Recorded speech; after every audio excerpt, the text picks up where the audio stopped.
कि जब तक हम बैलेट पेपर पे वापस नहीं आएंगे, और ये हिंदुस्तान में हम लोग क्या, हमारी क्या ज्ञान इतना ज्यादा है, हमारी नॉलेज इतनी ज्यादा है, और क्या हमारी ईमानदारी इतनी ज्यादा है पूरी दुनिया में कि हम बेईमानी नहीं करेंगे इस मशीन को लेके। हम 100% बेईमानी करेंगे। जब सब चीज में बेईमानी हो रही है, तो अगर मेरे हाथ में सत्ता है, मेरे हाथ में इलेक्शन कमीशन है, मेरे हाथ में एडमिनिस्ट्रेशन है, मेरे हाथ में ईवीएम मशीन है, तो क्या मैं चोरी करके जीतूंगा? नहीं, क्योंकि मुझे हर हालत में जीतना है। तो ये ईमानदारी भी हमारी कोई ऐसी नहीं है। पूरी दुनिया में ईवीएम बैन है। कोई भी देश ले लो जो एडवांस देश है, जो बिल्कुल थर्ड वर्ल्ड में सस्पेक्ट उनका इलेक्ट्रल प्रैक्टिसेस है, वो चल रहा है, तो वो हो सकता है कि ईवीएम यूज करे, तो वो भी इस तरह से धांधली करेंगे। लेकिन कोई भी एडवांस कंट्री, उन कंट्रीज ने जिन्होंने ईवीएम मशीन बनाई जापान जैसे, वो भी अब इस्तेमाल नहीं कर रहे हैं। और जर्मनी ने तो इस पे उनके जो सुप्रीम कोर्ट है, कॉन्स्टिट्यूशनल कोर्ट, उसका जजमेंट आ गया कि आप ये ईवीएम मशीन यहाँ नहीं।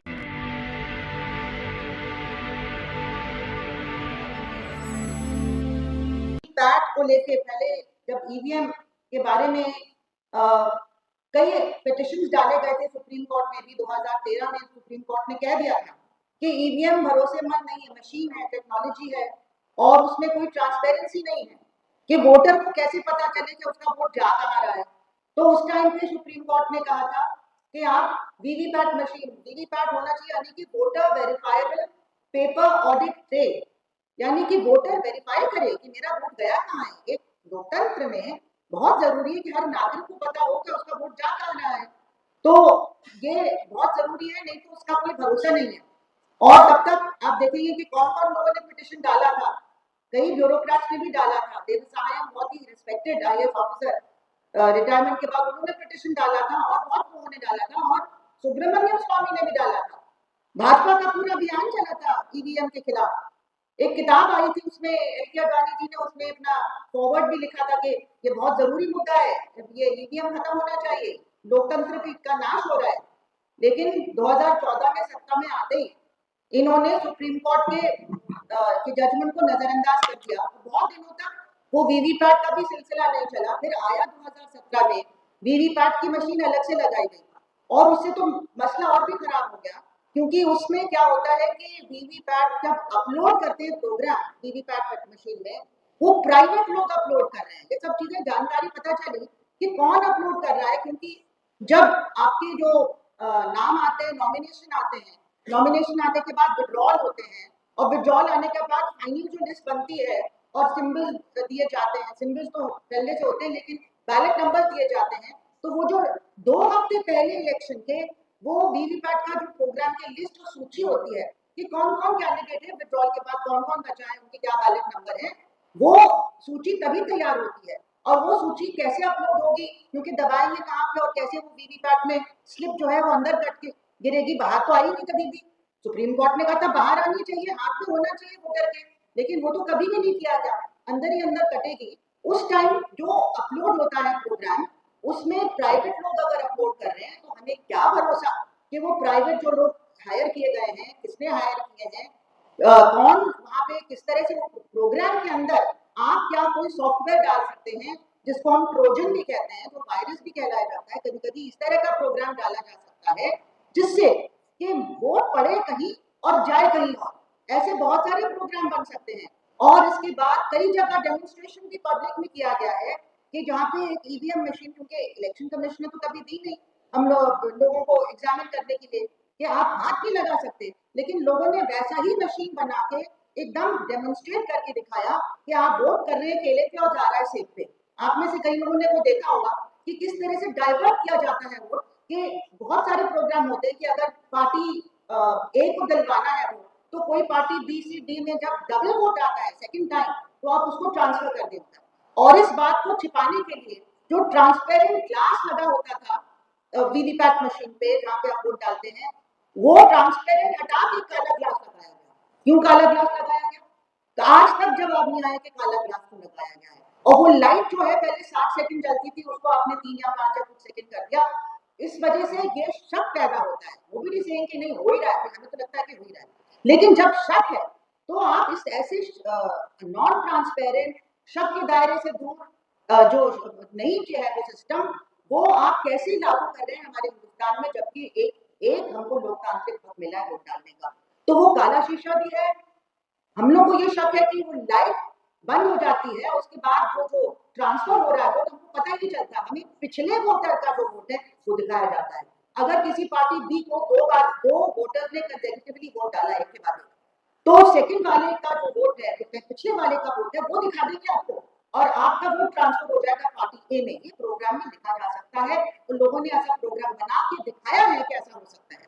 तो जब ये हो सकता है, और इसके अलावा बहुत सारी कमियां, बहुत सारी मतलब कहाँ पे 20 लाख ईवीएम मिसिंग है मशीन, वो कहाँ है? ऑर्डर हुई 40 लाख, रिकॉर्ड पे 20 लाख है, वो बाकी कहाँ है? कहाँ इस्तेमाल की जा रही? क्या मशीनों की अदला बदली हो रही है? ट्रकों में ईवीएम की मशीन घूम रही है और होटलों में पाई जा रही है, गाड़ियों में घूम रही है, कहीं पे पार्क में डंप है। तो ये हो क्या रहा है? तो इस तरह के बहुत सारे मसले थे, अभी भी जो बिहार के इलेक्शन में ये पता चला। दूसरी चीज मैं कहना चाहती हूँ कि बाकी जो कुछ हुआ है, ये जैसे वोटर डिलीशन, वोटर एडिशन, फर्जी वोटर, ये सब कुछ जो पकड़ा गया है, वोट चोरी जो हो रही है, ये फिर भी बहुत कम मतलब जो जिम्मेदार है इस तरह का पूरा जो काया पलट हो जाता है इलेक्शन का, वो मशीन के थ्रू हो सकता है, वो और जो दिखता नहीं है, इसलिए ये ज्यादा डेंजरस है। बाकी सब दिखाने के लिए लोग उसके पीछे पड़े हैं और वो भी जरूरी है, लेकिन ईवीएम की बात फिर कोई ऑपोजिशन पार्टी नहीं कर रही है, वो और चीजों की बात कर रहे हैं। तो ये बड़ी खतरनाक बात है कि जब तक हम बैलेट पेपर पे वापस नहीं आएंगे, और ये हिंदुस्तान में हम लोग क्या, हमारी क्या ज्ञान इतना ज्यादा है, हमारी नॉलेज इतनी ज्यादा है, और क्या हमारी ईमानदारी इतनी ज्यादा है पूरी दुनिया में कि हम बेईमानी नहीं करेंगे इस मशीन को लेके। हम 100% बेईमानी करेंगे जब सब चीज में बेईमानी हो रही है। तो अगर मेरे हाथ में सत्ता है, मेरे हाथ में इलेक्शन कमीशन है, मेरे हाथ में एडमिनिस्ट्रेशन है, मेरे हाथ में ईवीएम मशीन है, तो क्या मैं चोरी करके जीतूंगा? नहीं, क्योंकि मुझे हर हालत में जीतना है। तो ये ईमानदारी भी हमारी कोई ऐसी नहीं है। पूरी दुनिया में ईवीएम बैन है, कोई भी देश ले लो जो एडवांस देश है, जो बिल्कुल थर्ड वर्ल्ड में सस्पेक्ट उनका इलेक्ट्रल प्रैक्टिसेस हैं, वो चल रहा है, तो वो हो सकता है कि ईवीएम यूज करें, कि वो भी इस तरह से धांधली करेंगे। लेकिन कोई भी एडवांस कंट्री, उन कंट्रीज ने जिन्होंने ईवीएम मशीन बनाई जापान जैसे, वो भी अब इस्तेमाल नहीं कर रहे हैं। और जर्मनी में तो इस पे उनके जो सुप्रीम कोर्ट है, कॉन्स्टिट्यूशनल कोर्ट, उसका जजमेंट आ गया कि आप ये ईवीएम मशीन यहाँ नहीं, इलेक्ट्रॉनिक वोटिंग मशीन नहीं यूज होगी, क्योंकि अगर एक भी शख्स को लगता है कि मेरा वोट वहां नहीं गया जहां मैं देना चाह रहा था, तो ऐसा सिस्टम नहीं हो सकता है, ट्रांसपेरेंट होना जरूरी है। तो वो बैन हो गया जर्मनी में बहुत साल पहले, और उसके लिए भी लोगों ने अभियान सड़कों पे लड़ा, तब जाके वो बदला। तो अगर बाकी देश ईवीएम मशीन को बैन कर चुके हैं, इस्तेमाल नहीं कर रहे हैं, बैलेट पेपर पे वापस चले गए हैं, तो हिंदुस्तान क्यों सिर्फ बैलेट पेपर पे बनाए?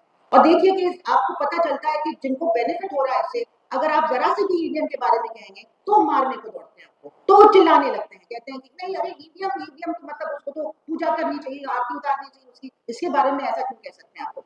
तो उसी से आपको पता चल जाता है कि कौन ईवीएम में को चाहता है, क्यों चाहता है। और वही लोग जो 2014 तक ईवीएम के खिलाफ लड़ रहे थे, किस तरह से सबसे बड़े उसके प्रोपेगेंडिस्ट बन गए कि नहीं, ईवीएम है तो हमारी जान में जान है।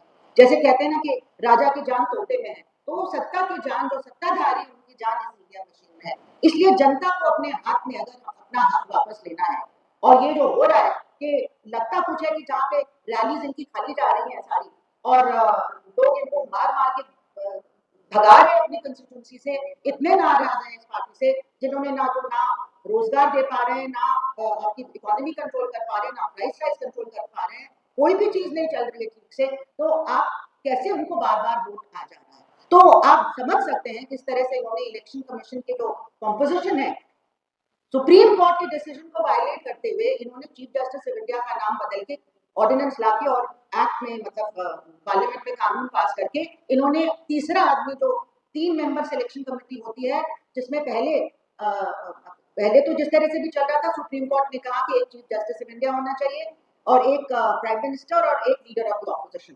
तो इन्होंने chief justice of the supreme court की जगह आपने एक दूसरा मिनिस्टर कोई किसी कैबिनेट का, तो अगर दूसरा आदमी भी आप ही का है, पीएम सेलेक्ट करेंगे उसको, तो 2 वर्सेस 1 होगा। तो आप क्या उम्मीद रख सकते हैं कि जो रेफरी खुद ही बायस्ड है, जो एक पार्टी तय कर रही है कौन सा रेफरी है, तो वो कैसे न्याय कर सकती है? और सबने देखा कि भरसक पक्षपात होता है, चाहे वो मॉडल कोड ऑफ कॉन्डक्ट हो, जहाँ पे आप एन वक्त पे बिल्कुल, जब मॉडल कोड ऑफ कॉन्डक्ट लगा है, तो आप यहाँ पे 10-10 हजार हर महिला के अकाउंट में डाल रहे हैं बिहार में, या और जिस तरह से आपने बहुत ही सांप्रदायिक तरीके से पूरा कैंपेन चलाया आपके खिलाफ, आपका नाम लेने को तैयार नहीं है ये इलेक्शन कमीशन में जाके फलाने फलाने ने ऐसे सांप्रदायिक भाषण क्यों दिया, नाम ही लेने से डर रहे हैं। तो आप देखिए कि इस तरह से कैसे हमारी डेमोक्रेसी पूरी तरह से कॉम्प्रोमाइज हो गई है।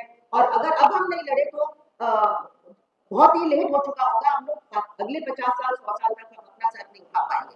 अभी तो जो हाल है देखे हैं, लेकिन और आगे बहुत भी ज्यादा बुरा हाल होने वाला है। इसीलिए मैं आप सबसे आपको दोबारा से मुबारक देना चाहती हूँ, धन्यवाद करना चाहती हूँ कि आपने इस तरह से रखा कार्यक्रम। पहले भी अभियान चले हैं, भानु प्रताप जी ने बहुत इस पे मेहनत की, पता नहीं कहाँ पे हो। और भी बहुत सारे वकील साथी हैं, और भी लोग हैं जिन्होंने काफी अभियान चलाया है। लेकिन पॉलिटिकल पार्टीज के पीछे हम लोग को पड़ना पड़ेगा, क्योंकि जब तक वो सामने नहीं आएंगी तब तक हम इसको बड़ा अभियान नहीं बना पाएंगे। और पता नहीं क्यों इनको खुदकुशी करने का मनसा है कि ईवीएम का मुद्दा छोड़ के वो बाकी सबकी बात कर, हाँ वोट चोरी की बात कर रहे हैं, वो भी अभी हाल में ज्यादा जोर पकड़ा है, वो भी जरूरी है, लेकिन उसमें आप ईवीएम को भी जोड़िए। ये हमारी डिमांड होनी चाहिए, और तभी हम जाके जमहूरियत को अपने हाथ में वापस ले पाएंगे। बहुत बहुत धन्यवाद।